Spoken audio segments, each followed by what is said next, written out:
I had to get it out too. That is what I call timing. That's timing. Folks, welcome to the Triple D Dungeons, Dragons, and Discourse live stream. I don't think I remember to even share out the announcement that we were going to be live tonight because I was out gallivanting with our niece. You were. But people still know. My God. Folks, welcome to Dungeons Dragons Discourse. I am Eric Tenkar, one of your hosts. With me, as is every other week, Glen Hallstrom, Old Man Grognard. And with us most weeks nowadays is none other than Don Zamora, Wizard Tower Games. Super publisher. Super! And by the way, as a casual viewer, because I'm used to hosting vlog of many things, Restream has a new feature that you guys, or you cannot see, Eric, but Glen can probably see. Huh? What's that? At the very top of my bar, I have a glowing on-air sign. I've noticed that. Oh, yeah. Son of a gun. Yep. I saw that yesterday and I was like, what the hell is that? So, Eric, where were you gallivanting today? We picked our niece up from her van. She will be changing high schools to a local high school, but she was going to one upstate, comes home on the weekend, so we picked her up and we took her to Miller's Ale House. Miller's is a restaurant / bar chain out here in New York. And they listen, they got $7.99 lunch deals that run to $4.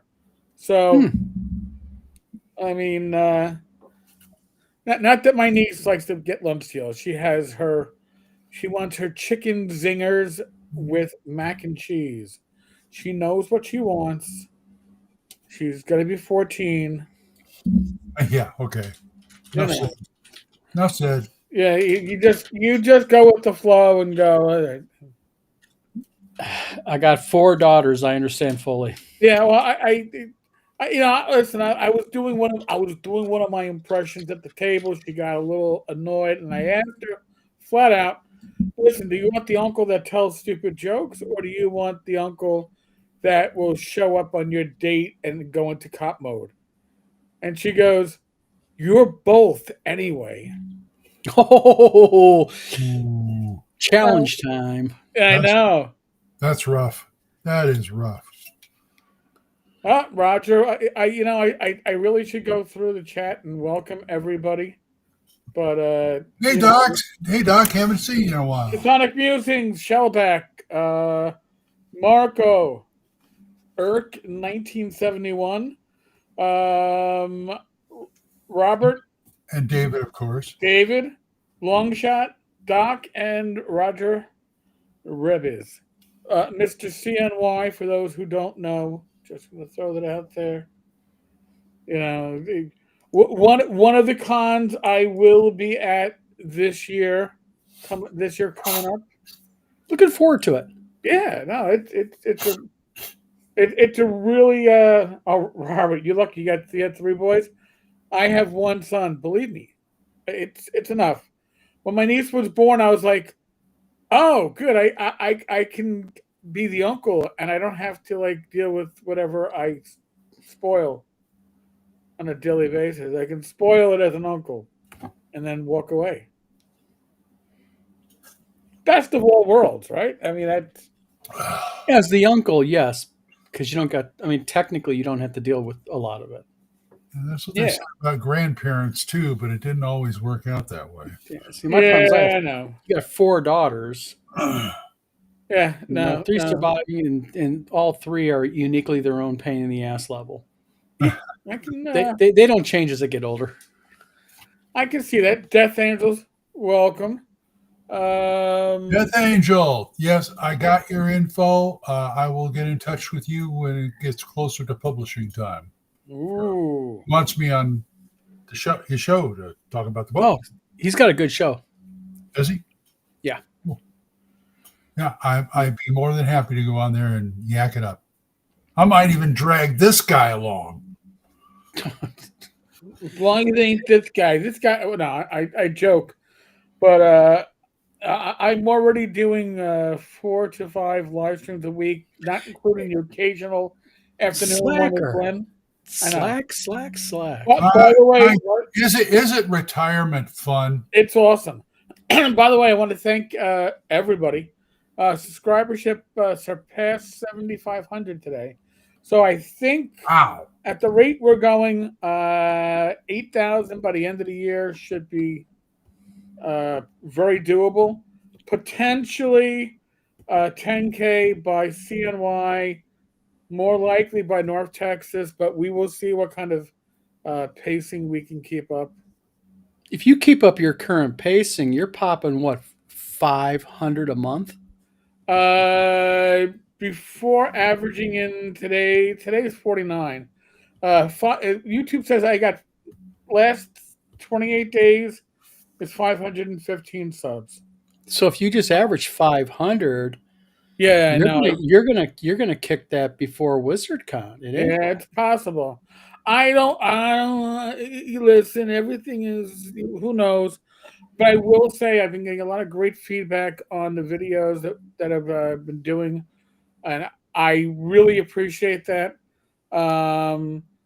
I guess my next thing is to try to figure out what kind of thumbnails people prefer, because I think I'm beginning to prefer the parchment looking ones that look more like really old school. And Stay consistent though. I know I gotta. Once I find what works, I gotta stay consistent. So like today, we were doing a collab, me, Joe the Lawyer, and Joe Block, and it's about mixing sci-fi with your fantasy. Oh, is that a cool? I saw Joe the Lawyer's. Yeah, we're all YouTube. We do this every Friday. We pick a topic, and then twice a month. By the way, folks,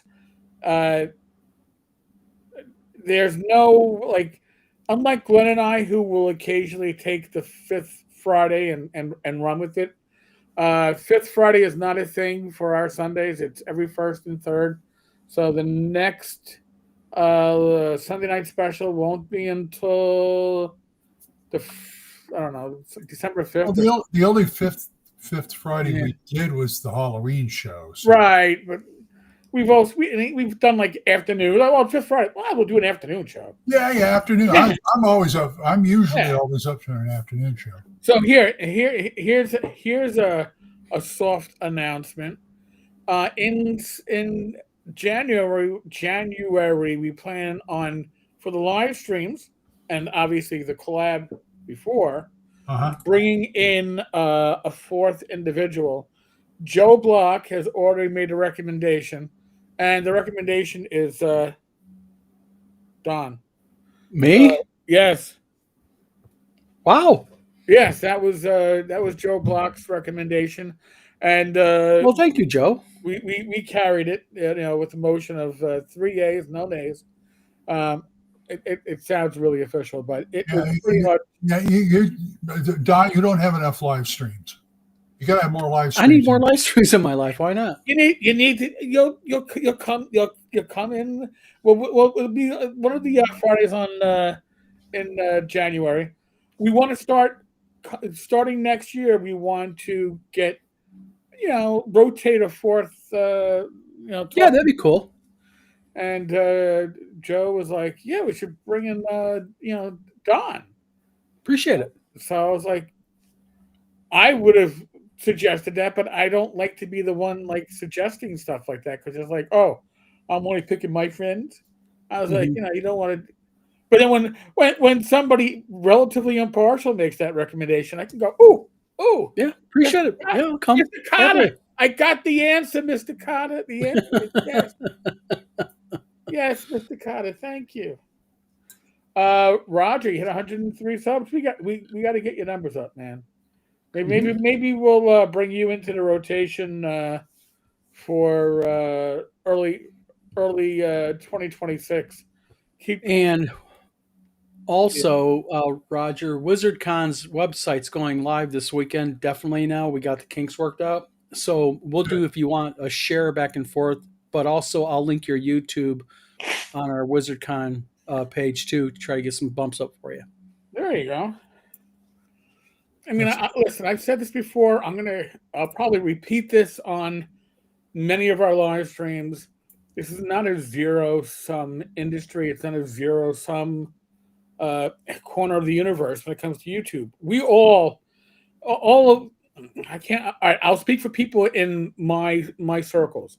If you're a YouTuber and you're in my circles, you generally feel like me. You want more people doing this. It's kind of like the early blogging in the OSR. Mm-hmm. It isn't that. I don't want more bloggers in. It's mine. No, we're not here to gatekeep. We want more of you. Yeah, participating.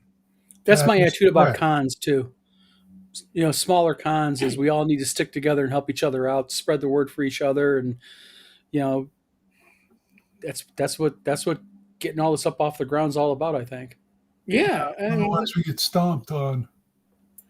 Well, I mean, listen, like Joe and Joe, we've already seen by working together once a week, bringing our communities together, we're all stronger. We've strengthened all of our YouTube communities. We've all grown, and it's brought out better videos from all of us.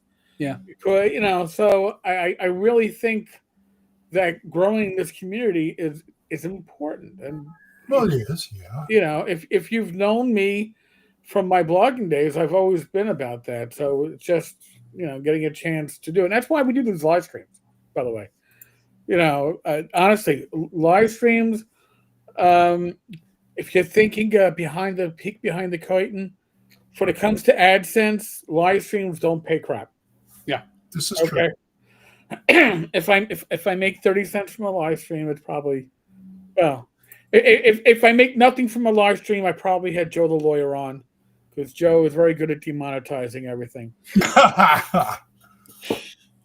But honestly, you don't make much from the live streams unless people are tossing tips into the tip jar or gifting subs. But we do it because it gives us a chance to connect with all of you. Yeah. And that makes it legit, real. So it adds. I think live streams add a personal touch. Yes. Instead of just something cold, watch my video. You're engaging with people. You're talking to them. You're acknowledging them. People feel more part of your channel. That's right. That is correct. And Roger, let's message me on Facebook. We can get together this weekend, maybe a video call, or I'll call you or whatever. Not a problem. Happy to talk to you. I mean, and that's just, it's very important, I think, to make those connections. So as an aside, and I'll probably, I'll mention this now, the probable reschedule, December 24th, that Wednesday night, will probably happen on Tuesday, because my family does Christmas Eve, and I don't want to be gelded for screwing that up. Okay. Gelded. I don't want to be gelded. It wouldn't be my wife; it would be my mother. Oh. Okay, so an 80-plus-year-old woman. My wife grew up on a freaking cattle farm. I gotta ask my wife: do they geld cattle, or is that just horses? I know that they do the bulls with the rubber bands. She explained that process to me, and I was like, no wonder why bulls are mean. Yeah. You put your balls in I put rubber bands on my balls because it makes me happy. Well, it looks like a gun, and they wrap the big rubber band around them and snap them shut. And I'm like, you're pissing the bull off. No wonder why it runs around mad around the pasture. Yeah, there we go. You want to see red? It's probably like my eyes are so bloodshot. I always see red. I'll say, sorry, you wrap freaking rubber bands around my testicles. I'm not going to be in a good mood for a while. No. But that's one announcement. The other announcement is December 31st, New Year's Eve. New Year's Eve is on a Wednesday. So I got a feeling what we're going to be looking at is probably about a 2.5-hour live stream with people from all the various live streams coming on, dropping in, dropping out. That'd be cool. It's going to be a huge celebration. It's going to be a clusterfuck. I'll say that, but it's going to be a beautiful clusterfuck. All right. And then what's going to happen is we're gonna sign off at like 10:30, and then I'm gonna make a huge pot of tea with extra caffeine and very dark, because at 11:30, Rach and I are gonna do a special Gamers Health. That's cool. Bring people in, and we're gonna try to keep it going to just after 1 o'clock New York time, so we can at least see 2 New Year's come in. Yeah, Eastern and Central. So it's going to be a lot of live streaming on New Year's Eve. Expect me to be on New Year's Day to be sleeping my ass off, because I'll probably have to be recovering. But again, this is it's about being part of a community and getting you all to share, and that's very important. Fugly, welcome. Wizard's wife. I like Tina's new. She has to school me. That scares the shit out of me, actually. That's only when they cash. You don't want to see the other process. I had to marry a woman that grew up on a cattle farm, didn't I? Mm-hmm. I married one that grew up on a dairy. Oh, close enough. Very close, yeah, actually. Yeah. They never taught the cows to roll dice. Do they do cow tipping still? I mean, is that still a thing? I have no clue in what the hell cow tipping is. All right, so cow tipping now I only know this from my time spent in the Poconos. I never did it, all right? But I did hear from friends who would generally get drunk, then drive out to a farm, the pasture, and then find a cow that was sleeping, because cows sleep standing up. And tip it over, right? And then tip it over. God. I don't understand the appeal of cow tipping, but hey, to each their own. Yes, Doc. We try. Usually the last Talking Critter of the Year we do is a pretty much invite everybody in special, but now it's actually New Year's Eve. But we always do a Gamers Health on New Year's Eve, so I'm going to be live streaming for like 5 hours. Okay, so you're going to be pulling a Joe the lawyer. Yeah, well, it won't be straight. I'll be taking like an hour bathroom break in between. Oh wait, Joe does that anyway. What am I saying? He just turns off the camera. Yeah, cow tipping is dangerous. It hurts the cow, I'm sure. I mean, I've known cops that could sleep standing up with their back against the wall. I'm sure if I pushed them over and they hit the ground, I could never do it. But so I never did cow tipping, and I never knocked over one of my cops. That's all I'm saying. But Gotcha. Here, I'm gonna bring something up because it's been actually it's like my most popular video from the last week, and I was talking about reaction rules, and it's like 5e doesn't use reaction rules as far as I can tell, but if you're playing a classic game, that not knowing how, not everything is meant to be beat up, right? Everything is meant to be killed. I'm not saying it's kill or run away. I mean, you can negotiate, you can interact with. It isn't always go for the knife, go for the throat. And I'm wondering when that changed. But did it really change, or is that just a misconception by modern players of OSR gaming? Well, that's my question. I mean, 5e doesn't have it. 5e doesn't have reaction rolls, and 5e also doesn't have XP for treasure recovered. So 5e, your XP is coming from monsters defeated and story goals achieved, I guess. Yeah, story goals achieved. Yeah. I'd rather go back to the 1 gold piece equals 1 experience point. Well, I mean, it changes the focus of the game from being a murder hobo right, to being the what was Bilbo? The expert treasure finder. But keep in mind one thing: there is a counterbalance to that, and that is encumbrance. Yep. Oh, all that stuff goes together.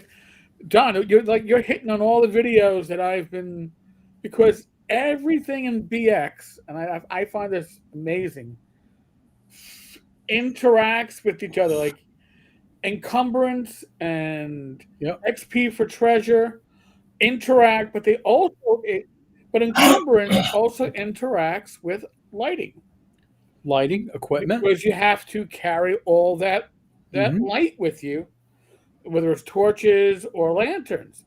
But lighting interacts with things like wandering monster checks. Wandering monsters, surprise, Mm-hmm. So all of initiative. yep. So all of this stuff is very integral to BX. And why am I looking at BX? Because much of the OSR is built on or influenced greatly by By BX. BX. And it's like the linchpin. And it's very interesting to start researching and looking at, and Mhm. as you're working at, you realize, like, well, if I don't use this part of BX, then all these other parts are kind of less relevant, you know. And it's become a rabbit hole I didn't expect when I started this series. Mhm.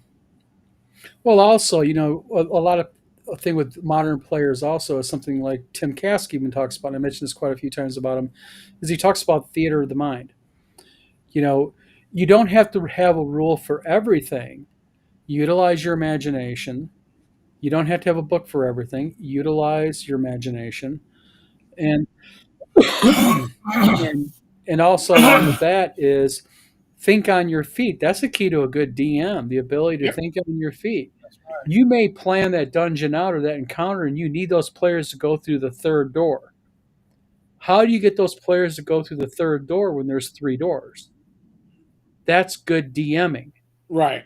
You incentivize them in various ways to go the way that you need them to go, and that's just baseline creativity, I think. Well, isn't there also the more Yeah. recent theory that everything should have at least two ways to overcome? Like, if you, because there is that issue with, as a DM, you think your riddle is solvable, but the players, Yeah. they like, and if they don't get the riddle, they can't move on.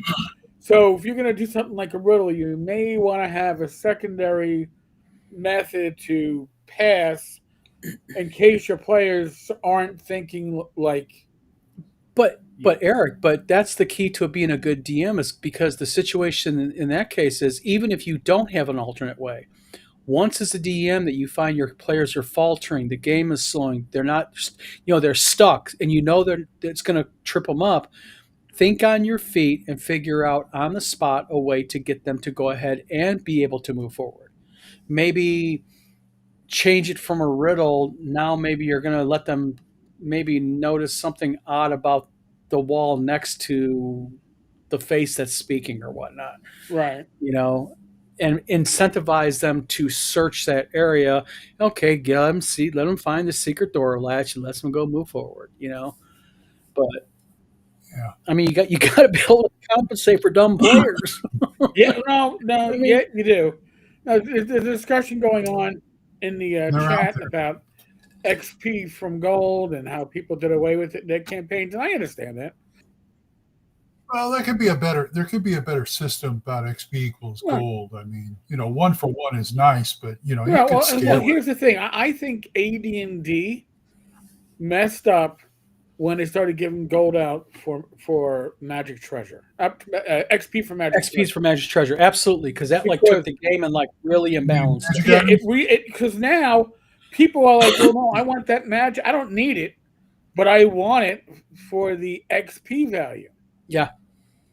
Or you'll have arguments of, oh, well, you want it, but that that, for example, because I still remember the chart here, that +1 sword is worth what 400 XP. Mm-hmm. But if you sell it, it's 2,000 gold, and there's 5 of us, and we'll all get 400 XP. Yep. So yeah, I just got I did the gold XP because I just got lazy because they started doing monster XP for monster kills and stuff, and it's like I don't want to have to figure out what every single orc is worth in my world, even though it's listed in the book. well, I mean, that wasn't, to me, that was never the problem. The problem is if you're going to if you're not going to award XP for gold, you have to find another source of XP other than straight up killing, which TUI did with class XP bonuses. But see, XP in the field opens up another can of worms, and that is if I'm in the middle of a tomb or a castle or other adventure, and I get enough XPs to go to level 3, do I automatically go to level 3, or do I have to go to level 3 after I train, or how does that work? Well, yeah, I always gave it away at the time because my theory was experience points you gain because you're killing monsters and doing. right. Because players didn't like me because I took away the gold XP thing in my game. Okay, well, that must have been slow advancement then. Yeah. No, I'm starting to think not at all. What I did is What? I went ahead and I multiplied my I modified my monsters XPs is what I did. Because it made no sense to me is how is me finding a bag of 500 gold worth experience if you theoretically think about it? Experience comes from doing something. Well, again, the reason why it was designed that way was to make players think about ways to essentially avoid combat to recover the treasure, right? To make it less just hack and slay, make them think about other solutions. But that's if you run your game where they have to, basically go and train before they can gain their, Well, no, their level. BX. I don't think I go back and BX doesn't do that, by the way. You're right. BX gives the level immediately. Well, and now here's the way. Like, listen, back when I ran AD&D, I tried it with the how well has your player played their character to that becomes the multiplier of the training. No, oh my god, that was insane. But sometimes I think XP should be handed out kind of ad hoc. Well, listen, game master, just watching the game and observing. Sword Light doesn't have XP. We only had 4 pages. But what I wound up doing in 1E was I was like, all right, if you level and all you are gaining is HP or a bonus to hit, or better saves, you don't have to train. If you're gaining a new spell, level. You have to train. If you're gaining a new weapon proficiency, especially fighters, you have to train or you're not going to have it until you train. But then you run into a problem with magic, is because I can see your point about training with magic users, but clerics get their magic via divine intervention. Right, but they still have to become better. They have to do their rituals to, achieve that ability. Now, extra spell slots of abilities that they can already cast, second level cleric getting their second spell or their second level magic user, not a problem. So, in a way, it worked because you go, well, magic users probably, their training, I used to allow them to say, well, your training is going to build a workshop, so by the time you can make potions and spells, you have a workshop already, or potions and scrolls. You have a workshop ready for you. Mm-hmm. But for like fighters, hey, if they didn't want to train, you're not going to get any weapon proficiencies until you do. And that's. But there's that whole thing, like weapon training was so overpriced in 1E because Gary assumed everybody was going to be throwing out money left and right. Yeah. Yeah. XP is so tough. So, see, I prefer XP advancement over, so many games. You're second level now. What is it? I can't remember what it is, but I'd rather. I know it's more work, but I'd rather do XP advancement. I know some games like 5e, everybody uses the same XP table, so it's kind of hard to do. But I like the idea of people going up, not all at once all the time. Well, John Miller has a good point. An effective way of giving XP is 1 XP. I'm going to bump the gold piece out of the way, but 1 XP per hit point of monster defeated. Milestone. That's a really good way of doing it because, let's face it, in order to kill a goblin, it takes less skill than it is to kill an orc. Mm-hmm. I mean, a future video, by the way, is going to have to deal with hirelings, retainers, and henchmen, because modern gaming, including modern OSR gaming, usually is very light on that. And I think we're light on that because a lot of times we're gaming over VTTs or a con. And if you're at a con, you don't generally need an extra retinue with you to steal the limelight. And if you're on a VTT, you got to streamline things. You don't want to have an army of characters that you got to worry about on the VTT screen. But even back in the days when I was playing in my teens, once characters got to like 4th, 5th level, hey, can I get a henchman? Everybody wanted a henchman. I game today. I don't care about having a henchman. A henchman is more that I got to keep track of. I was never big on henchmen either. I never was. I was really never even big on hiring NPCs. Okay. It's an unstable element in my game. The GM controls them. And that's true. You want a henchman? Here's the sheet. But that's another way of doing it, though. Right. Like usually with a henchman, the player has control, unless they're asking the henchman to like, hey, that dragon's lair, why don't you poke your head in and introduce us? It's like, what are you crazy? That's sort of like the wooden pole, tap, tap, tap, tap, tap, tap, tap, tap, Eric? Nah, it's kind of like the Polish pole. Hey. I'm not saying it to offend anybody that's Polish. There's plenty of German jokes around. Just saying. Roger. I backed Arduin. I would love to hear your opinions if you have the time or are willing. If you don't worry. I don't know if you are taking questions. First off, I'm going to speak for myself. The guys that run the Arduin IP, Emperor's Choice, Dave and George, they are probably the two finest human beings you're going to find in gaming. Okay? They are generous individuals. They love the gaming community. They love the Arduin community. When I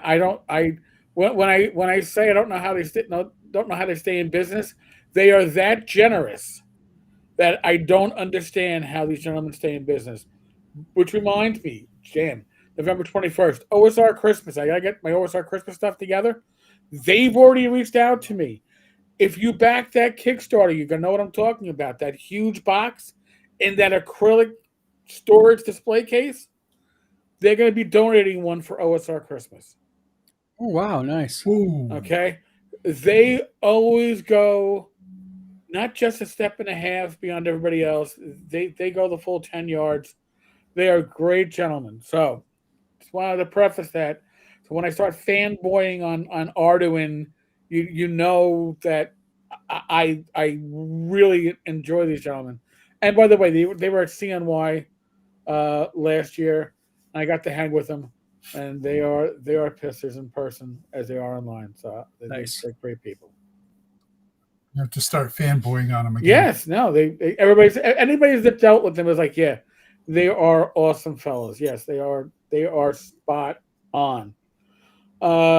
As for Ardenwen itself, I have the original Ardenwen trilogy. I also have the reprints. Now, I will say this. I own the original Ardenwen trilogy, and these eyes can no longer read them. Maybe if I hold on here, I'll treat you to this. If I put on my old man glasses so I can. Holy shit! I've never seen you with glasses as long as I've known you. Well, no, you've seen me at the con with glasses. No. Yeah, I only left them in my room, unless I was driving. Yeah, no. But yeah. So these are just readers. These are my old man things, so I can go look at stuff. But that's what I would need to read the original Ardenwen stuff. But they've got a great reprint of that stuff. Ardenwen is something I'm going to compare it. It's not sure a comparison, but if you are somebody like me who likes to go back to the first edition DMG and pull out random nuggets of, holy shit, I missed this. This is brilliant. How did I never notice this before? Ardenwen is like that. Because you're going to go through it and you're going to read stuff of the art and you're going to go, holy. And this is being done back when? Late 70s, early 80s? Holy. So Ardenwen is really good stuff. And they reminded me of something from the early days when I started looking at their adventures, looking at the dungeon maps, and noticing about only about half of the rooms are described. Oh, yeah. And and it's like, yeah, that's right. You don't have to do every one. You shouldn't have to. I mean, I see these modules, I see these other things where every single room has to be described and all this other stuff. And then I'm looking at that and so, God, that's a lot easier. Just, if you're going to publish it, just publish it with half the rooms and let the GM take care of the rest.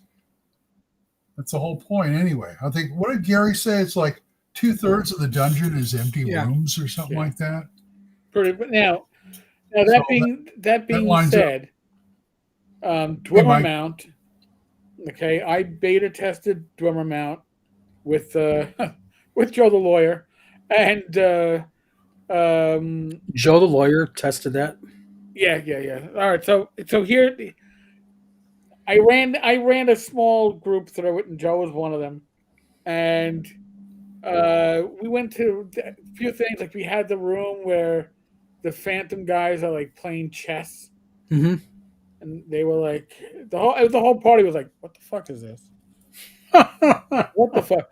So now, and then we had the room that had the 9 giant rats and the 2,000 copper pieces. And that became infamous because, and here, I'll preface this with, I'm an improv DM. So when you tell me that there are 9 rats locked in this room with 2,000 coppers, that's a lot of rat shit. All right? I just said, there's got to be a lot of rat shit in this room. So there was a lot of rat shit amongst the 2,000 coppers. Well, God knows what would have happened if I had a YouTube channel back then, but I made a blog post about the experience, which for a while, 2,000 coppers was a thing in the OSR. All right? Just saying. And somebody got so annoyed at my that they ghosted me down the line. But when the guys that were stuck with the project when James went dark for a while, when they had to finish it up, they included I forget what line was there for me, but Sir the Fist was here. Sir the Fist was Joe's fighter, so that's the graffiti on one of the walls, just to prove that Joe was there. And listen, that was done in the idea of like 3/4 of the room are empty, but the reality is, all right, maybe if your dungeon is a tomb, sure. Yeah.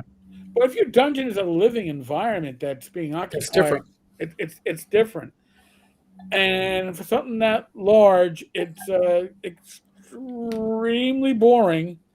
You're not playing out like Lord of the Rings where they're going through Moria.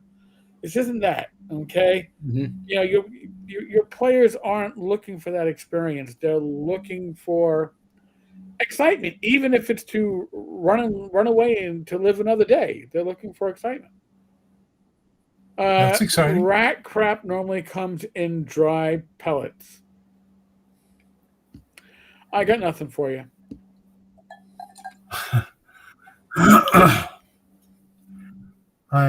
don't want. No, Orchild is a professional pest control person. I can agree with this scatology. The Zattrand, I enter the stream, and the first thing I hear is that's a lot of rat shit.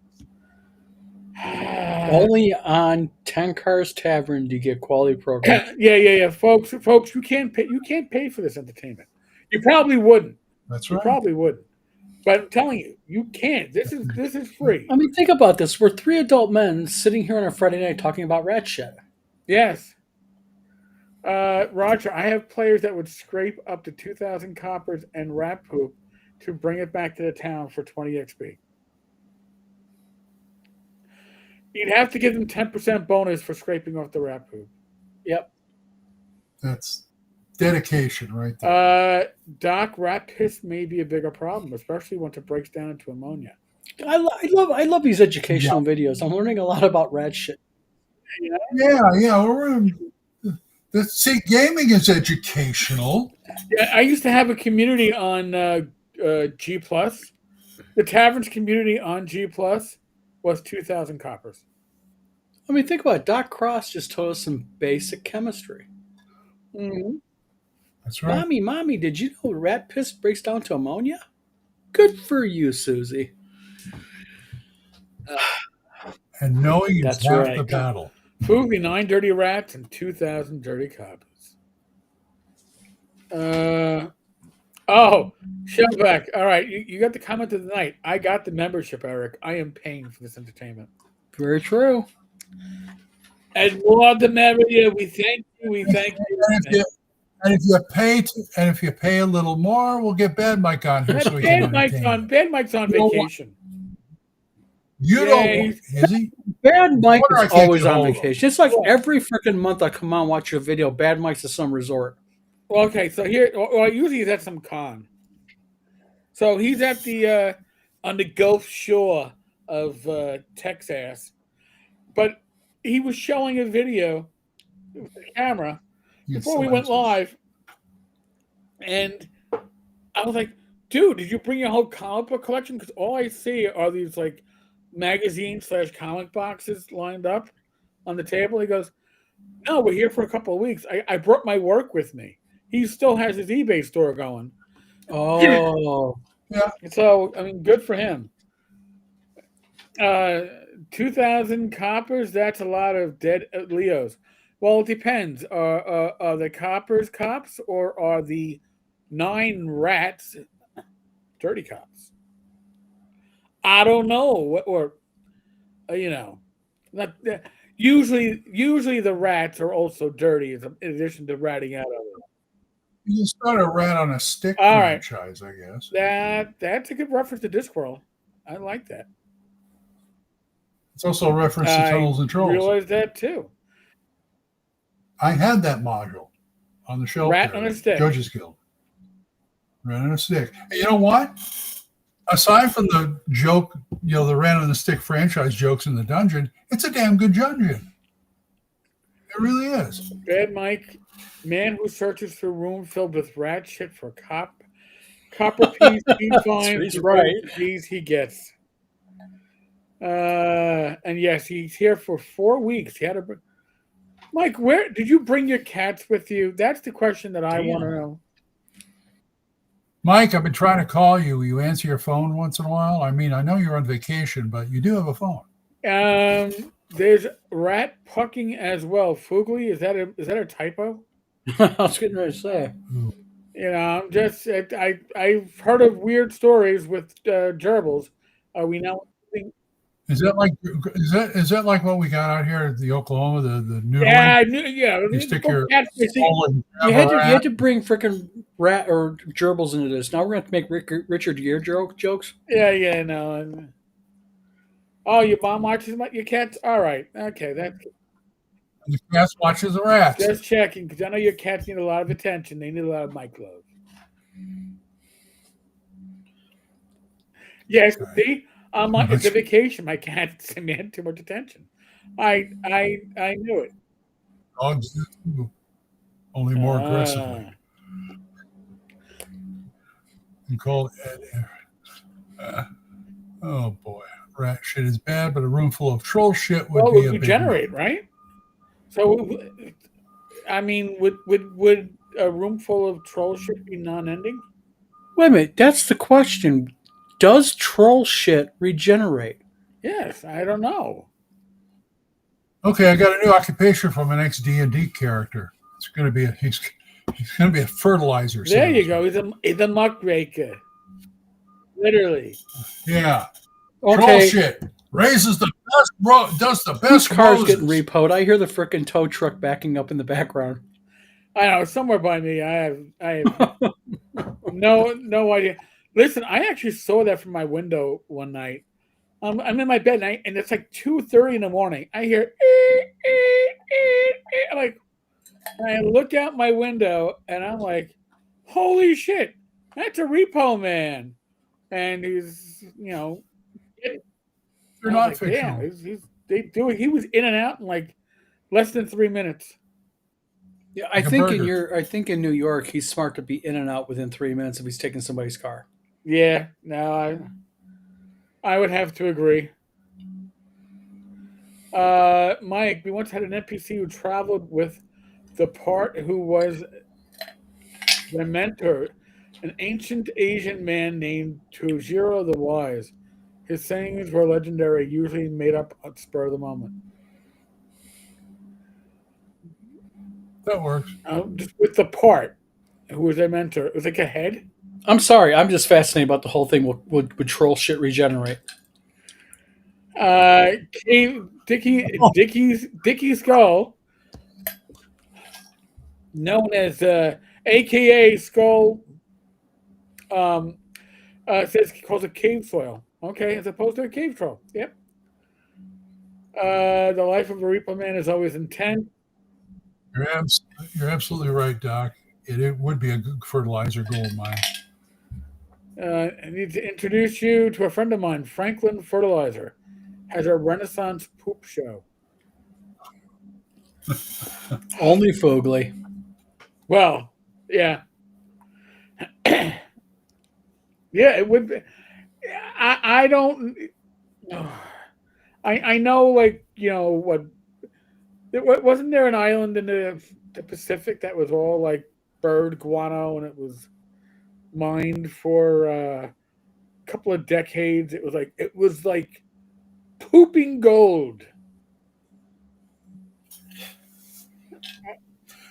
I guess so. Trolls don't poop. They just make new trolls. Not they gotta poop. They gotta poop. Well, I kept thinking of maybe they have those things like last night with the brown and the what I'm talking about. I'm going like going through all the freaking what happened last night. I found one of those in a dungeon. I'm just going to walk right out. So. Oh my god! Eating beef jerky on a Friday night, talking about troll shit. Oh, now I don't know about. I like my beef jerky, but I found better than beef jerky. What's that? Bacon jerky. I make homemade bacon jerky. Well, you can't get like mass produced bacon jerky because it's either, all bacon is kind of good, so it's kind of like good, or if you get the Walmart brand, it is literally just fat. Chewy. Make your own. Well, I actually found. Listen, $5 a bag. I can. Bourbon and maple and smoked. And with enough bourbon, you won't even notice. It's my niece got gifted a bag of maple bacon jerky, and I sent her a picture of it. My phone read back because I was driving. I had Rachel send the pic. My phone reads back, Chris, and I went. And Rachel's like, "Why is she talking about Chris, her cousin?" I go, "No, that was Christ. She just typed it out fast because she's a bacon lover, and I'm waiting to get feedback from her tonight when she eats a bacon." Yeah, I make it every holiday. You're Right gonna around get mid-December. Okay, listen, I am a bacon fan now. Rach loves bacon, but she's a turkey bacon now. But I cook her turkey bacon in bacon fat. So I I've mean, only had one turkey bacon I liked. That was from Trader Joe's. All the other ones are like, they're all too tough. You know what I'm saying? yeah. You cook them, but they're really tough. No flavor. No flavor. The bird poop you speak of was the last concentrated source of activated nitrogen in the biosphere. The Haber process has taken over now, pumping nitrogen into the biosphere. I want to see him at a table of 5e players and lay that shit on him. that would blow their freaking mind. You want to play OSR, kid? I got some shit for you. I bet you do. And they'll be like, but I want to get my fantasy Starbucks at the Wizard Academy so I can be like Harry Potter. That's right. Can I be like Harry Potter? Turkey bacon is blasphemous. I listen. I went for the Jimmy Dean thick cut pork bacon. Oh my god! And that's what you have to make jerky out of. You got to use the thick cut bacon. I figured that. Turkey bacon, done right, it's good. But this is they're being kosher. I have to eat jerky a lot because it's high protein.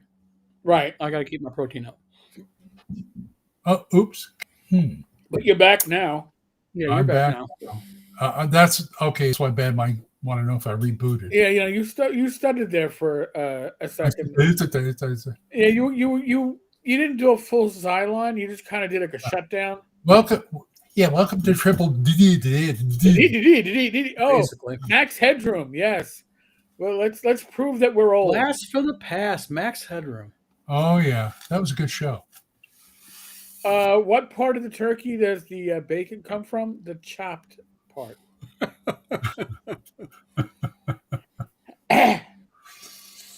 Okay, that's called rations in my D&D world. Oh my god! I'm after this show, I'm going to be ripping open a bag of bacon jerky. I'll bet you were. I'm like, I need my bacon. Honey, we got any bacon? That's right. You keep you don't have the bacon, and I dated in my college days. I dated a young lady who decided to go vegetarian. Oh, no. But she goes vegetarian. But we had this place that we used to go to in Lower Manhattan in the Village, Cozy Soup and Burger, and they made the best bacon cheeseburgers of any diner or restaurant we'd ever gone to.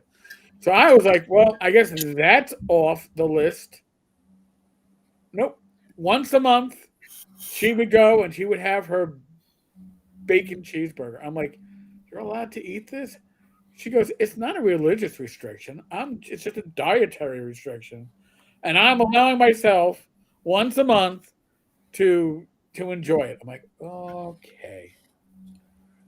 Roger, we've covered poop and bacon. Not at the same time. Yeah, listen, not at the same time. Yeah, we covered other stuff. Do you want to cover hex crawls?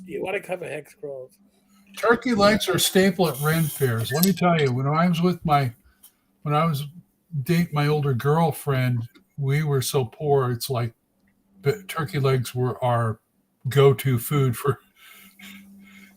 She knew how to cook them, and it's like we lived off those damn things. Ain't nothing wrong with a nice cooked turkey leg. They're pretty good.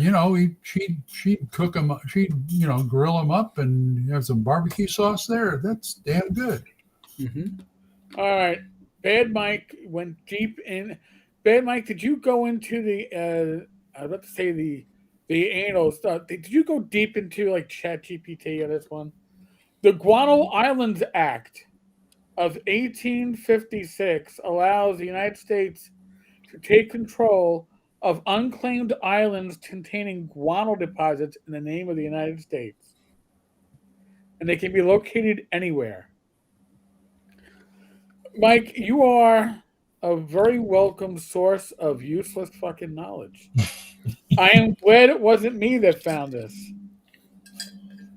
And here, people, it's I got Tom on the side bitching because I chew my ice. And we got Bad Mike in here talking that shit. Literally shit. It's like, I found the Guano Act. Under the act, the U.S. gained control of around 94 islands. By 1903, 66 of these islands were recognized as territories of the U.S. And to think here, think of it this way: at the turn of the 19th century, or 18th to 19th, we were an empire built on shit. You're right then. Actually, yeah, we had 66 islands worldwide that were shit. Yeah, I mean we were the fertilizer kings. There you go. Oh, go figure. Go figure. I'm still trying to relate all this to gaming. I don't know how to do it. I'm just, you know what I'm doing? I'm sitting here at the bottom just going, I'm going to ride this wave and we're just going to see where it lands. People think we talk about hobbies. Wow. We do. Our hobbies happen to be batshit. I made an R2D2. Well, yeah, batshit crazy, I guess. I was going to go there. Is it batshit crazy on those islands or like gulk crazy? Gulls would be out there. Yeah, I guess so. Yes. Yeah. Hey, if we're gonna go down a rabbit hole, we might as well just fucking jump right in. Here now. Here, I'm gonna hit you guys with the topic of the week, because the topic of the week was Joe the Lawyer's rabbit hole. Can you make dice out of bat guano? Is that it? No. Okay. No. Joe detests Mega Dungeons. Yes. Hex crawls. Okay. And listen, I can understand saying, "Hey, I hate the hex crawl," but he hates them both. All right. Glenn, we'll start with you. What's wrong with the hex crawl? There we go. That's it. What's wrong? Too boring. You're just marking off stuff on a sheet and coloring it in with pencil. You found it, I guess. I don't know. Go take a flying. Never mind. No, hex crawls are done right. They're fun. I like things that keep me on my toes in the game when I'm running it, and hex crawls they'll do that. Have you ever seen Carcosa, the book from that Raggy put out? Yes. You read through that. Every hex has something in it. Yeah. And people are going, well, not every hex. Some of them should be empty and stuff. And the guy says, well, yeah, but these hexes are like 25 miles. I was about to say they're big. They're big, so they can have one thing in there, but you may not find it. Yeah. So that kind of hex crawl is kind of fun. And it's very, very gonzo. I love it. So, and if you look at, remember I talked like in Midderlands in the hex crawl modules that Frog Guy used to sell. It's like they give you like 150 hexes and 35 of them would have stuff in them. Mm-hmm.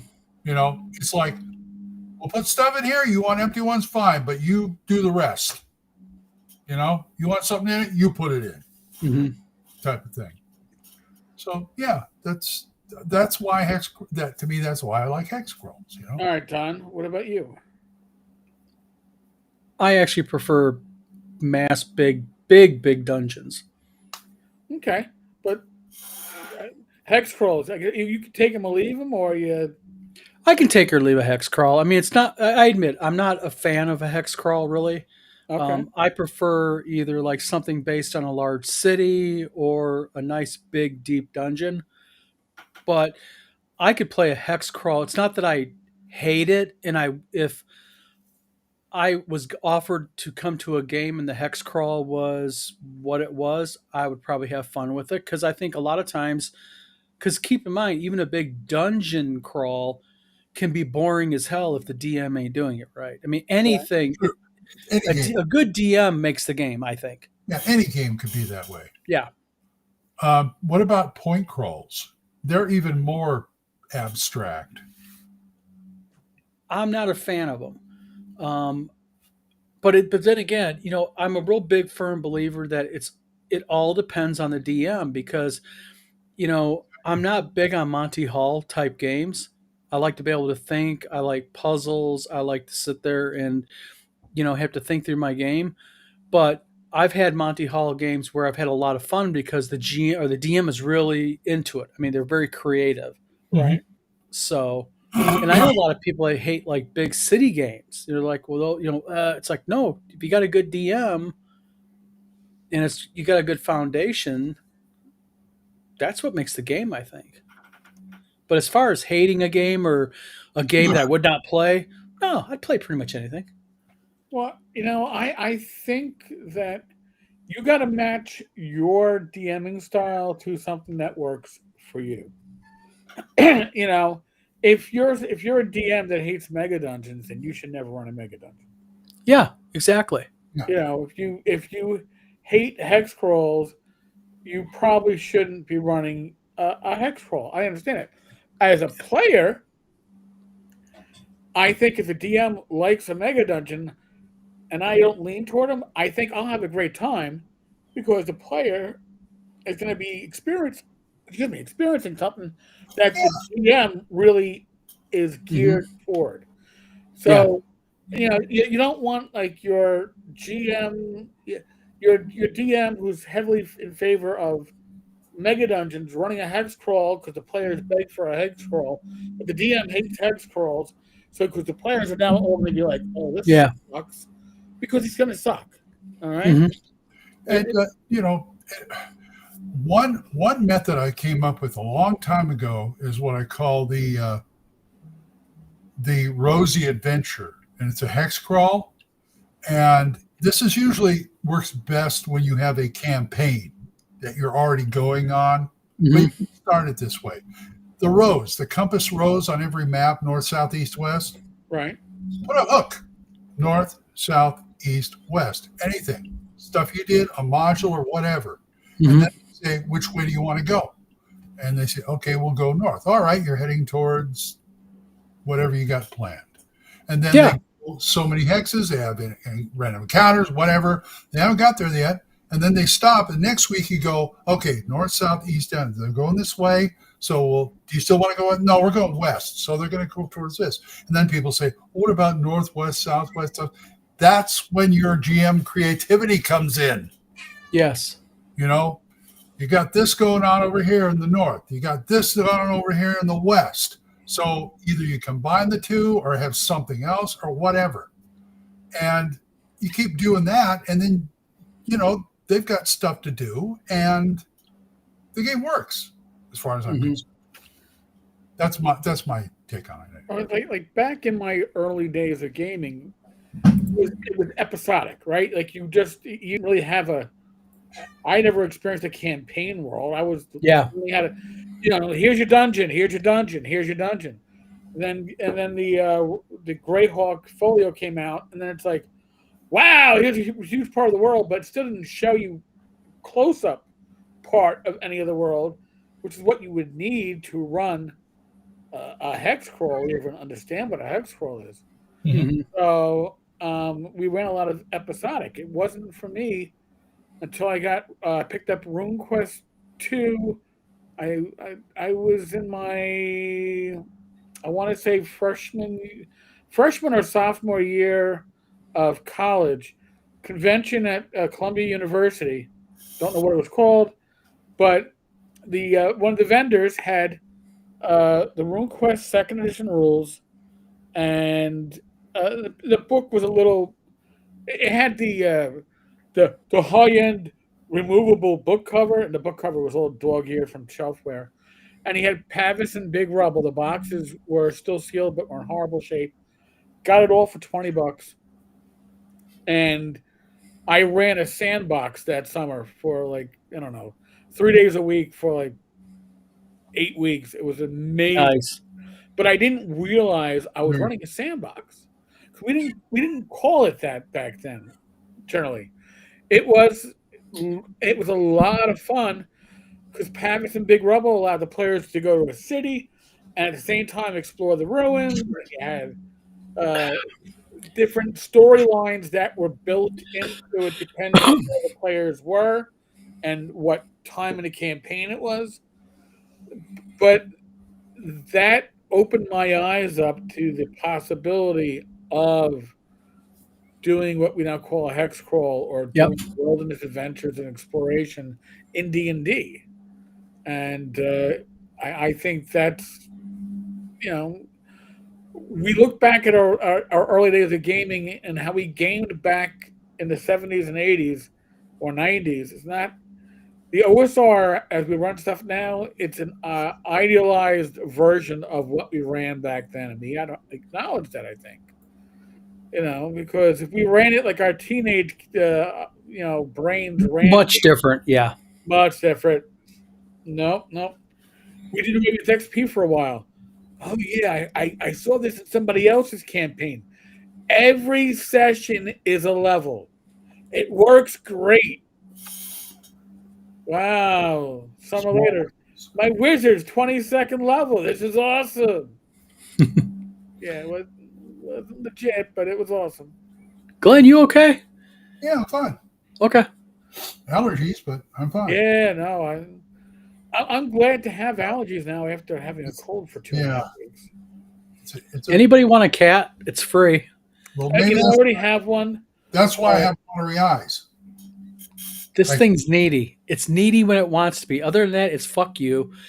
But that's a cat. Yep. Now it's needy. Now it wants attention. It smells like beef jerky. Yeah. You talk Siri, stop. Somehow, Siri, stop. Oh, Alexa, stop. He doesn't even know what it's called. I'm like, Siri? No. And then my phone's probably going, what? What? You want me? Yeah, my wife every night, Siri, wake me up at. It says, okay, I'll do that. I'm like, I'm looking at my smartwatch going, I tell time with it. That's about all I do with it. Yep. I don't see. Well, to its effect, Yeah. I'll give this watch one thing, this Apple Watch. I know it's a different little thing, but you know what? My watch actually warned me that I was tachycardic. Okay.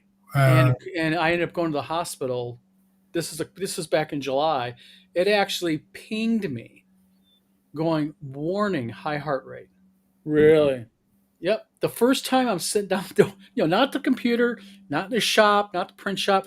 I'm relaxing with the wife one evening watching television, and I go tachycardic. Well, Rach had that happen back when our pub was open, and back when Rach would partake more than she does now. We were both having a good night because you could walk home, no driving involved. As long as you could keep a steady, you were good. And the watch gave her the warning. No, I think I did say a high heart rate. She was tachycardic. Yep. Yeah, it was like one. She was hitting like 128 sitting down. She was like, "Oh, I was hitting 160s, 170." Yeah, you were. Yeah, so she was like, "Oh, I gotta stop. I think we gotta stop. I should go home." I was like, watching television. I know. The nurses were fascinated with it. The nurses like, "Oh, your Apple Watch went off." I'm like, "Yeah, that does that." I'm like, I guess it does.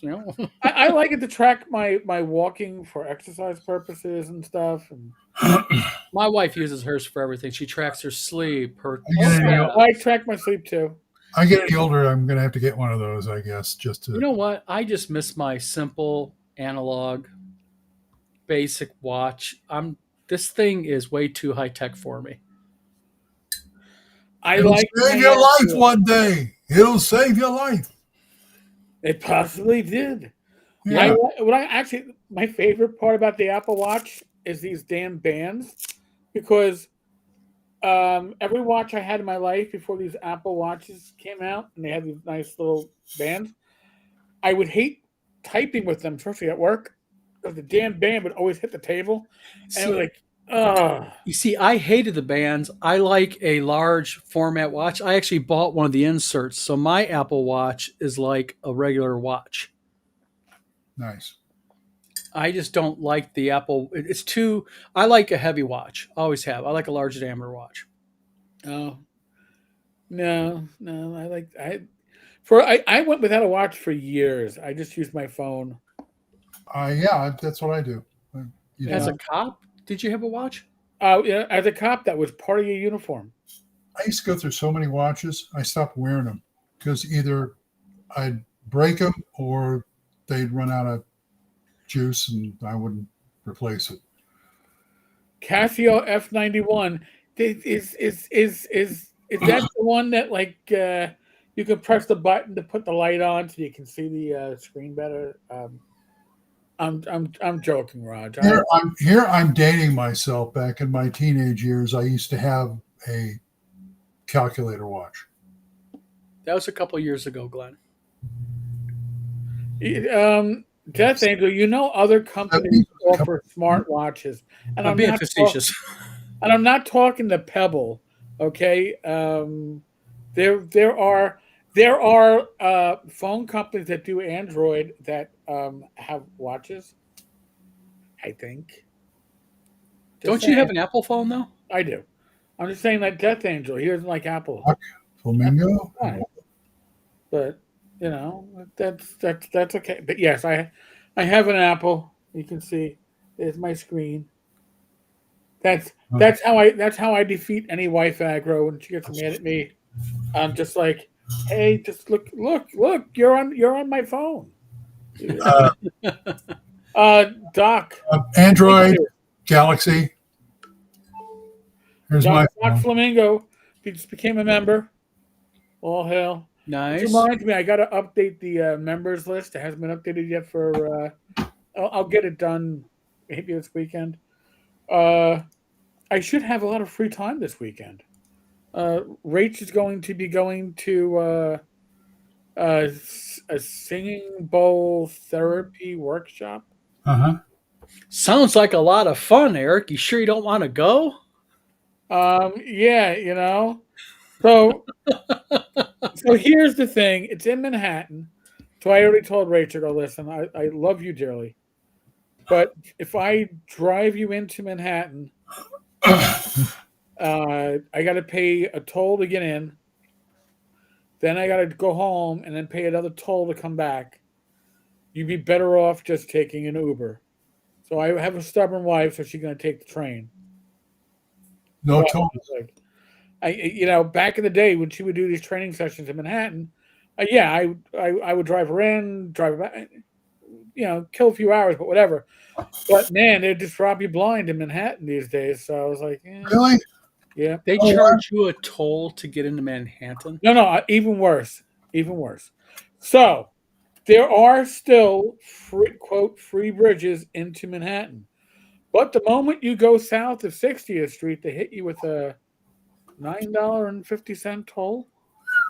No wonder people take the subway. And if you're taking, like, God forbid, the Midtown Tunnel, you're paying like an $8.50 toll and then getting hit with the congestion pricing of $9.50 or $13.50 or whatever the hell it is. Hey, Eric, up until recently in my wallet, look what I was carrying around still. Oh, your Metro card. I saved my Metro card. It was one of my souvenirs of the trip. Well, as of December 31st, they're no longer in existence. Yeah, you got to use the... Well, one nice thing about Michigan, we have no toll roads, we have no toll bridges, we have no tolls or anything like that. God bless you. I can't get into the city, Oklahoma City, without taking the turnpike.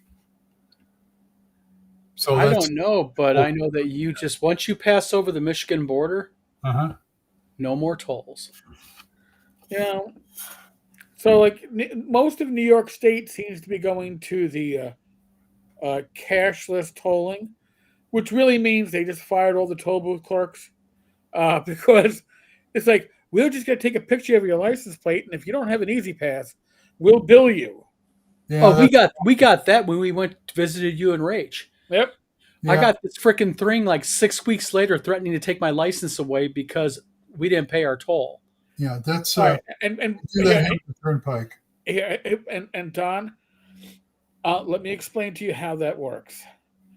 New York State can threaten to take your license away. Here's how they do it, because you're a Michigan resident. Yeah. With the Michigan driver's license.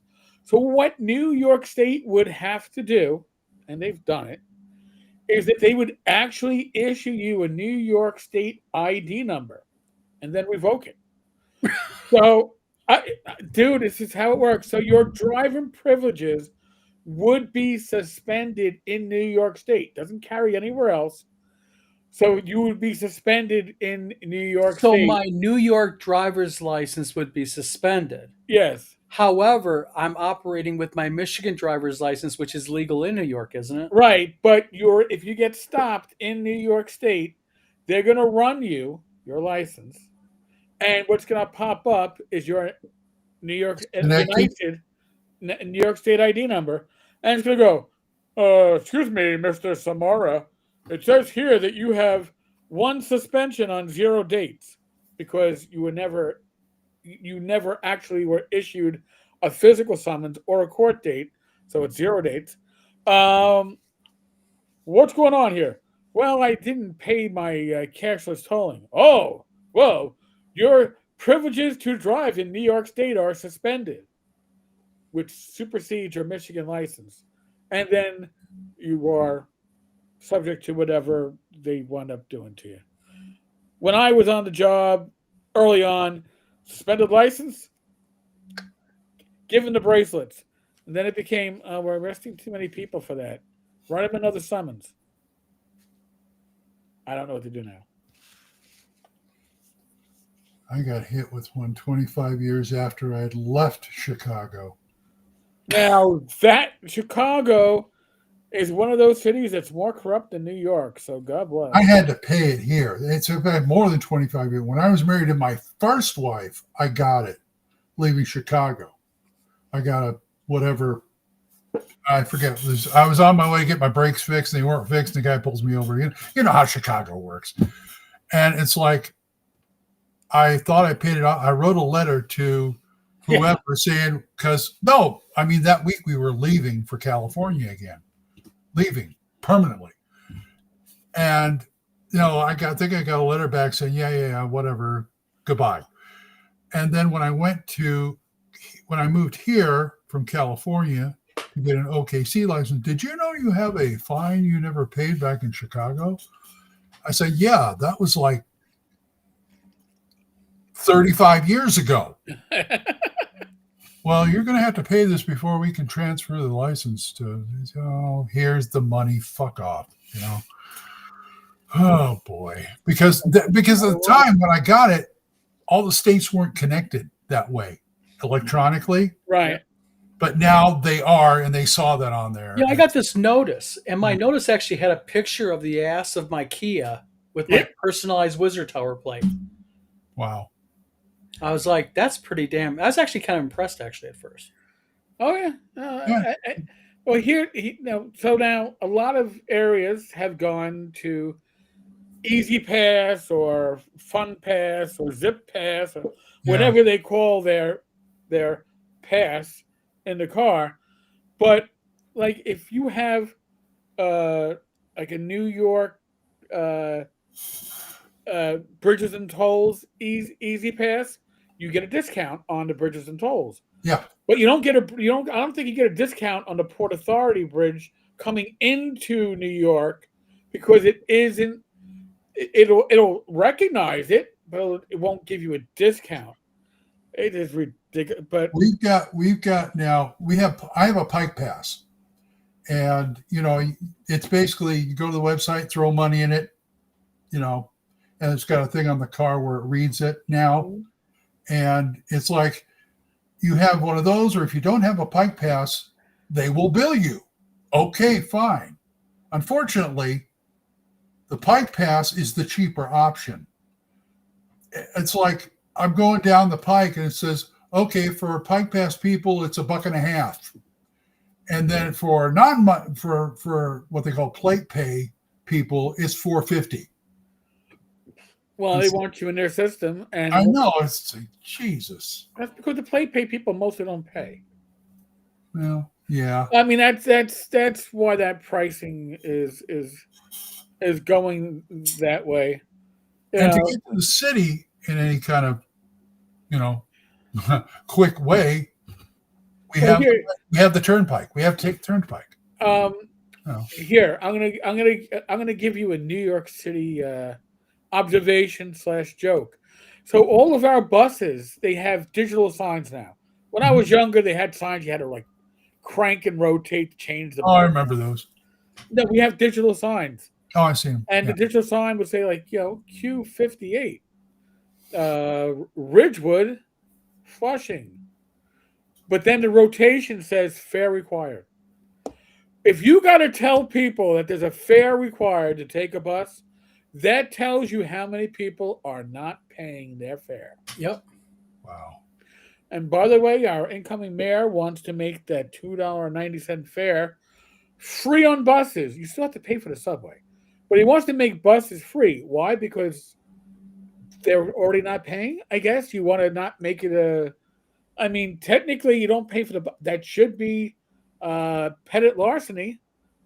Just saying that it's actually a crime, but Doc Flamingo, super chat.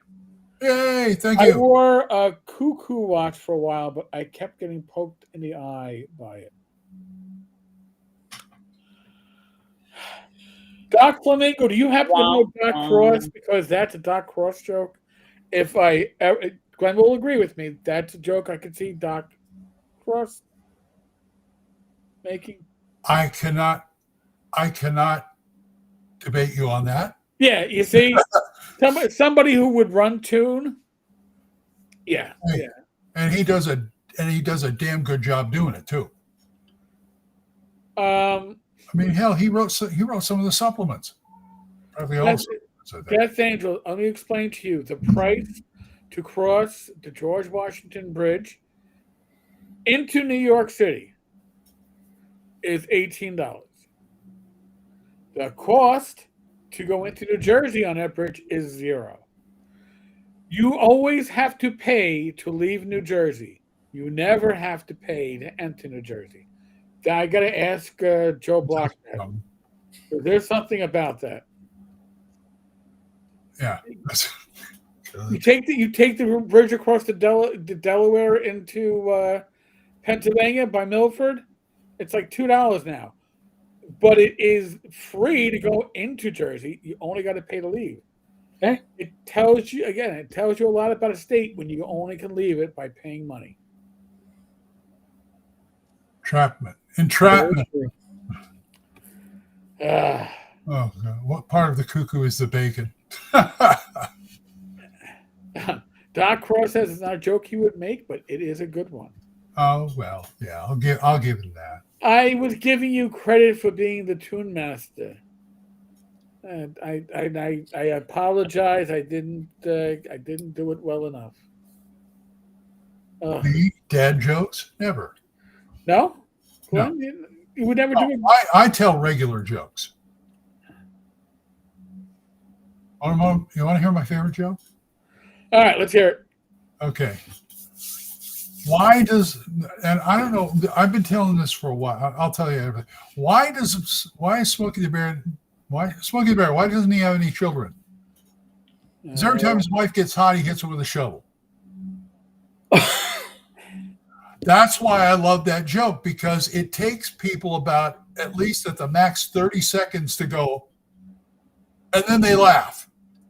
I love that. But it's a cringe laugh, okay? It's the embarrassed laugh of It's somebody like, going, it's the I get it laugh. I shouldn't be laughing at this. It makes me a bad person. You know, this is like a full night. Rat shit, troll shit. We're talking about tolls. We're talking mega dungeons, hex crawls. God, what have we talked about? Watches. Yeah. This is the Smorgasbord show. The smorgasburger? German. We could talk about the Muppets, but I don't think Bacon. We talked about we bacon. talked and about beef bacon jerky. and the turkey bacon. Yep. And the turkey bacon and I jars. learned from Fogli that turkey bacon is very tough. It can be tough. What was it you? Sorry Yeah, about that. Glen. There's so much knowledge hitting me here tonight. I'm getting confused. No, Googly's the one that wants to know what part of the turkey makes the bacon. Yeah, you got to cook it really crispy, or otherwise it's too tough. It just is. That's that's the way it is. That's the way it is. He hits his wife when he gets high. Isn't that like part of the song? But then he got high. His last Cocoa Puffs is how he got the cuckoo watch. Then he says he hits his wife when he gets high. Folks, we're here every other week. Every other week. Yeah, tip your waitress. Yeah, every other week. Try the meatloaf. Yeah, every other day of the week is fine. Fridays get a little. You can't.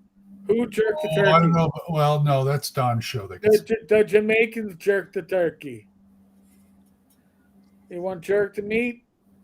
You talk to the Jamaican. That's true. I might have to work some of this into my next book. Well, you got to include oxtails.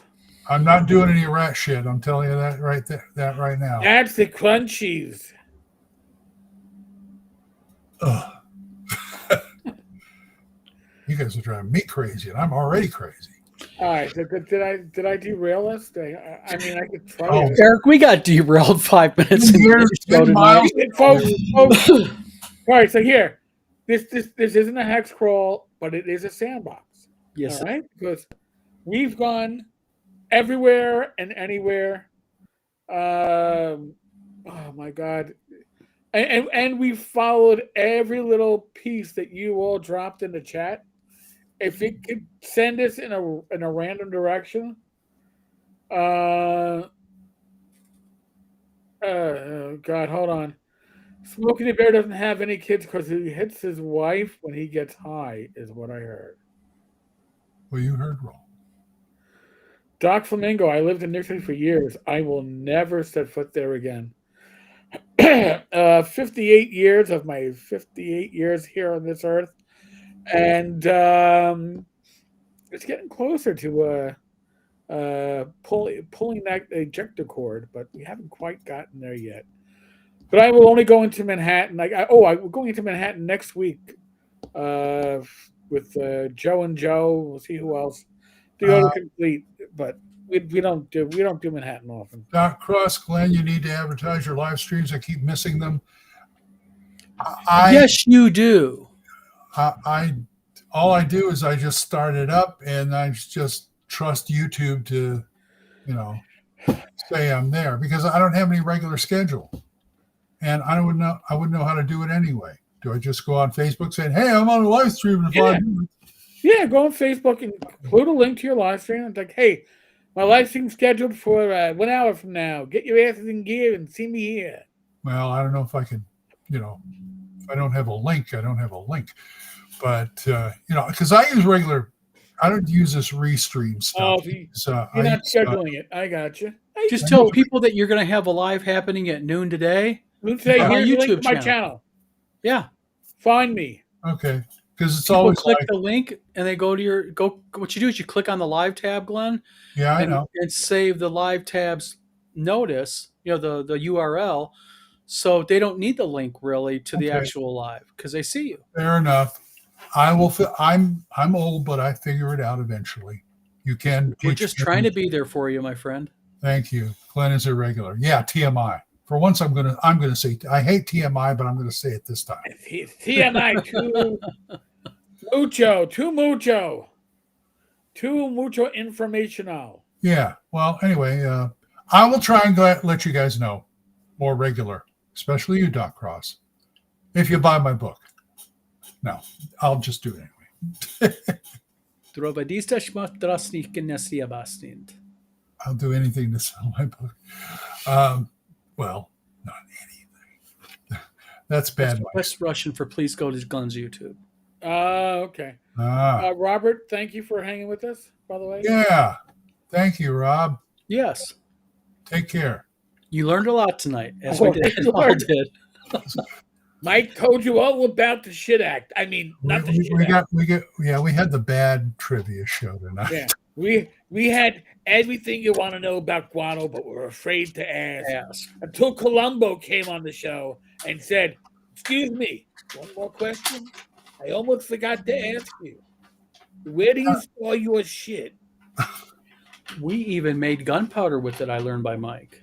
Yeah, well, I knew that. That's right. You know, because you never had a see, this happened to me back in my high school days. My party going, "Hey, is there a cave there?" Yeah. Can we get, is there like bad shit like that guano stuff? I go, I don't know. Why? We can make gunpowder. I go, you guys don't know how to make gunpowder. Well, all you need is like bad shit and you can make gunpowder. I go, it doesn't work in this world, but why not? Don't you your characters, even if you knew about it, don't know how. Are you an alchemist? No. And there's no scientist. Yeah. No, you're not making gunpowder. Sorry. Don't you use saltpeter too for gunpowder? Oh, they used to. Yeah. Yeah. Except, putting in soldiers' food, other than that. Mm-hmm. Anyway, there you go. You learned something else tonight. Hey. We keep you learning. About that. G.I. Joe, because knowing is half the battle. That's right. Yeah. The more you know about bad shit, the safer you are. Yeah, and it's real good fertilizer. I don't think it turns into an opal eventually. I don't think. Bad Mike chat. He'd be googling the shit out of that right now. Bad Mike, get off your vacation and get back here and find out opals and bad shit. It's not bat poop that makes the gunpowder. It's the saltpeter that forms under it in caves. Okay. So basically, they were feeding troops during World War I and World War II the powder residue under bat shit. Pretty much. That sounds not correctly. Right. The fertilizer was used to grow food. Okay. Doc, I remember when you had to throw in your little tokens on the turnpike. It's like, son of a bitch. It was worse than riding the subway. Yeah. Georgia Turnpike, no es bueno. And then you got the tickets. Make sure you put this in the machine when you're getting out, and it'll tell you how much you owe. So, you guys ever put any like tollways or toll bridges in your games? No, and I probably should. But you know what? If you know your players, like if I know my general gaming group, they heard there's a toll bridge, they would do one of two things. They would either contrive a way to rob it, or figure out a way around it to make their own lower price toll bridge to gain. We could do this for 60% of the cost. That sounds like a table. I had a dungeon door that you had to feed the slot next to it gold for it to unlock. Yeah. And it even told you how much gold you had to put in it. That pissed my players off something special. I had a door in dungeon one time, and it said, had a slot, and it said, for treasure, insert 1 gold piece. And then you do, and the sign flips over and says, thank you for contributing to the treasure. And it was stolen. Nice. That is true. So like Rapid, if you've ever read it or run it, there was a section there with basically magical slot machines. All right. When the players found it, they were like, "Ah!" And they found it near the end of the session, and they played it a bit. And then the next session, they were in that room. And the next session, Joe the lawyer, who had missed the previous session, was back in. I did not know that Joe likes to play with magical slot machines. We were there for the next 2 hours as Joe was rolling on the magic slot machines until I think he got like a minor devil or demon or something like that, like Baby Orcus or something. And nice. Yeah, it's like, I think you just rolled 666. Let's see what that comes up as. Like, oh, crap. So, yeah. I mean, stuff like that is a great way to remove some treasure from your party. It's also a good way to remove players who just can't sit there, walk away when they should.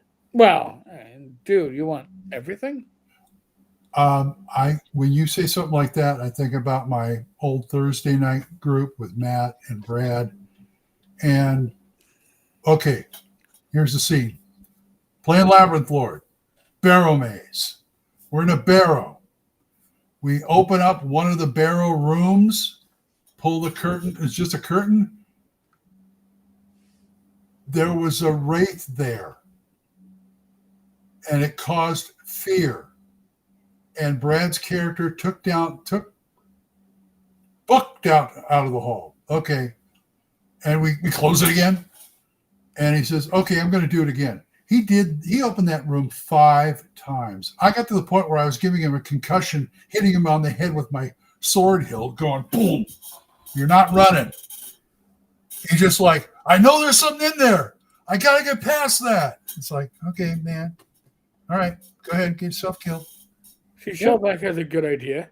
10 gold pieces each for the express lane toll to enter the city.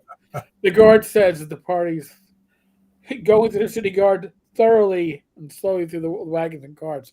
That would be a great, like, yeah, you pay the 10 gold piece toll, you go right through, you're not getting searched, you're not getting checked. That could be very profitable on both sides. Yes. Yeah. It's like, going through the it's like being pre-checked for the TSA if you want to fly. Yeah. You can leave your shoes on. I thank you. No, but they got a thing now. My belts, my pants don't fall out. I mean, you pay. You got an app, you pay or whatever, and yeah, you can like breeze right through that line. I found that out going to see you. Ah. Mm-hmm. It's like, hey, this is easy. Easy peasy. But yeah, that's a good idea. I mean, express line. I like that. Yeah, no, I never thought of that one, but that's a good way for the guard to shake you down. I mean, I used to have guards shaking my players down as they came out of a dungeon that was just within the city limits, and because the city would find out that adventurers went down because there's always somebody watching, right? And then as they come back up, yeah. Sorry, we don't take 10%, but there is just a 50 gold piece fee per person. Yeah. Or that's steep. That is, and to keep the area secure from thieves that might hijack you as you leave. Oh yes, of course. We're the thieves, but yeah, right. Well, that's what government is, just honest thievery. Something like that. Or dishonest if you're in Chicago and New York and those cities, but I didn't say nothing. Well, I don't know nothing. I don't know. I've never seen my city as corrupt as the last couple of years. Oh, tell us. Now it's going to get even worse. Yeah, No. we may have to. I'm not going down that rabbit hole tonight. Yeah, may have to go mobile at some point, but we shall see. But holy crap! All right, well, it is a Friday night.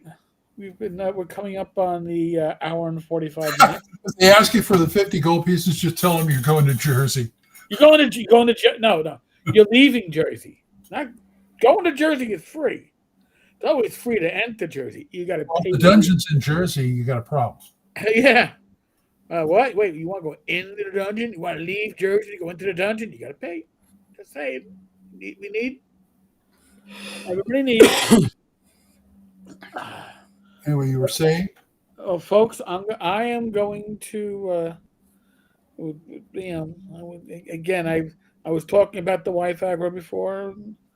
Rachel's going to be up early in the morning tomorrow, so I probably got to get at least an hour of TV watching in with her. In any case, thank you to Doc for becoming a member and donating some money into our till. Yep. Greatly appreciated. Subscribe to Glenn. What's your channel? What is your channel called? Old Man Grognard. Old Man Grognard. Old Man Grognard. Yeah, it's a umbrella title for all the other shit I did. All right, go to Glen's YouTube channel and subscribe. Yep. Don, your channel is Wizard Tower Games. Yes. Go to Wizard Tower Games. And you will have, and by this weekend, you will have a Wizard Tower website up? Wizard Con. Oh, Wizard Con. All right, go see that too. People build. Yep, people bill purchase. It's wizardcon.org. People bill buy tickets. Vendors bill get their tables. People will sign up for games and all that good stuff.